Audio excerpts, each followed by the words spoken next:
Hello everyone, my name is Matt Green. This is our genetic predisposition to synaptic dysfunction uh, lecture series, and we've picked Fragile X syndrome um, as a model to talk about that. So this is going to be a three-part lecture series. In the first lecture, we'll talk about Fragile X syndrome itself and the human condition, what some of the phenotypes are, what the genetic cause is, and then we'll talk about some of the animal models that have been developed for the human condition. In the next lecture, we'll talk about how those animal models have been used to identify some of the molecular players involved and identify some potential pharmacological treatments. And then the third lecture, we'll talk about how those um, pharmacological targets have been applied back to the human condition and some of the clinical trials that have been going on trying to target these different systems that are altered. Um, so starting off, Fragile X syndrome is the most common genetic linked form of autism. It is a genetic disorder due to mutations in a single gene, the FMR1 gene.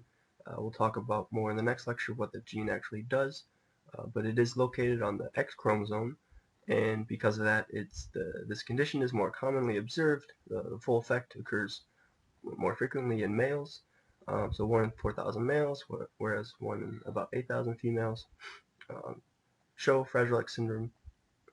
And again, 2 to 6% of children with autism have Fragile X syndrome. And you can see on the right here, if you actually look at the X chromosome itself, this, the arrows pointing to location where the gene, the FMR1 gene, has been mutated. Um, and it sort of looks like it's about to fall off. They're called fragile sites. So thus the Fragile X syndrome is what it's called. So we're going to be talking about what's been observed in the human condition. Um, so there's physical, behavioral phenotypes, as well as phenotypes if you look at postmortem tissue from these patients. You can look at the dendritic spines. There's a dendritic spine phenotype, which we'll talk about. So we'll talk about some of these in the human condition, and then we'll compare and contrast them to the mouse models and other animal models that have been made to see if they replicate all the effects. So in the human condition, there's physical phenotypes. They have large ears, a long face, hyperextensible fingers, flat feet, large testes, and low muscle tone, as well as behavioral phenotypes. They display hyperactivity, autistic-like behaviors. They have a higher risk of epilepsy, intellectual deficits, as well as anxiety. So, as I mentioned, if you just look at tissue taken from postmortem Fragile X patients, you can do staining to look at their dendritic spines. Again, dendritic spines are where postsynaptic, most postsynaptic excitatory synapses are located. So if you look at the Fragile X syndrome, they display an increased total number of dendritic spines, particularly an increase in the number of immature spines. So on the top right is sort of a very generalized scale of what we're talking about when people classify immature versus mature spines. Immature being generally thought to be weaker or younger synapses, whereas mature are older and stronger excitatory synapses. And so the immature spines usually look like they're the long and thin ones here. They're called filopodia, these long and thin ones, whereas the mature spines are sort of short and stubby, mushroom-looking spines. And so again, in the Fragile X condition, there's an increase in the total number of dendritic spines, particularly due to an increase in the immature spines.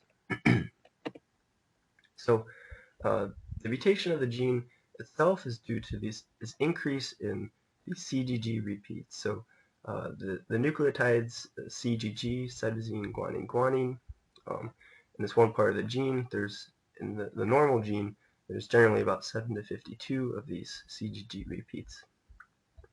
So the gene itself produces this FMRP, is the protein that comes from the gene. However, in Fragile X syndrome, there's over 200 of these CGG repeats. So there's a large increase in the number of these repeats, and this leads to hypermethylation. You don't have to understand all of this, how this works, but the gene gets hypermethylated and it essentially gets silenced or turned off, so it doesn't produce this FMRP protein that we normally produce. Um, so it, it's generally, in a lot of conditions, it's quite difficult to make good animal models of the human condition. So in Fragile X syndrome, since it's just one gene, we know what the gene does. The gene is found in other animals. It's proven to be a very interesting model to work with. So we've been able to mutate that gene in these different animal models. So in the fruit fly, mice, rats, and zebrafish, uh, in all these models, we've been able to mutate the gene so that they don't produce the end result protein, FMRP. So it's been very interesting to look at. However, there are some differences that still occur between the animal models and the human condition. Largely, there's a lot of similarities. So if we compare the mouse model, for example, to the human Fragile X syndrome, we can see that there are a lot of similarities. So they both have large testes. They have the dendritic phenotype we talked about, so the increase in immature dendritic spines, as well as behavioral changes. So they have impairments in social behavior, increased seizure sensitivity, and deficits in learning and memory paradigms. They don't show differences in the facial or other physical features that the humans show, but this is probably due to FMRP not acting in the other parts of the body besides the neural tissue. So generally, this is a pretty good model for the human condition. So people have used this model to study molecular and electrophysiological changes when FMRP is gone. These are things that you can't obviously do in the human condition, and this has allowed us to test therapeutic approaches in the animal model to reverse some of the phenotypes, so reverse the increase in immature dendritic spines, as well as the behavioral deficits and so forth. And so we'll talk in more detail in the next lecture about what these specific changes actually are, or at least what's been found in the mouse models. Thanks.